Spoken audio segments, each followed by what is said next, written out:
మేము మీడియా కూడా వద్దన్నాం కదా. ఇప్పుడు మాకు ఇక్కడ ఉన్న వాళ్ళు చాలా మంది మీడియా వాళ్ళు తెలుసు. వాళ్ళు అంటున్నారు మేమే మీడియా ఉన్నాం, ఇన్ఫర్మేషన్ ఎందుకు ఇవ్వలేదు అంటే మేము మీడియా సమక్షంలో పోదలుచుకోలేదు. మీరు కూడా కరెక్ట్ రిపోర్ట్ చేయండి. 2 కార్లలో 7 మహిళలు వచ్చాం.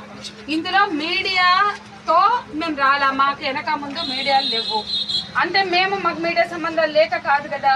మేము మళ్ళా కొంచెం సేపు ఆగితే మీ స్టేషన్లలోకి వచ్చేవాళ్ళం. ఎందుకు? వాళ్ళ వర్షన్ విన్నాక మీ వర్షన్ వినాలి. That is fact finding committee.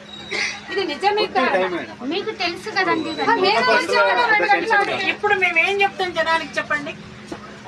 పోలీసులు ఆపిండ్రు అని చెప్పాలి అంతే. ఇప్పుడు ఆ మహిళలు మాకేం రాస్తున్నారు? మమ్మల్ని మీరు పంపిస్తే మీ మెసేజ్ మీకు పంపిస్తున్నారు.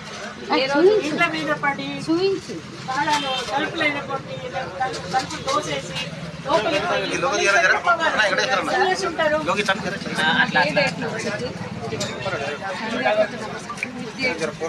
సాటర్డే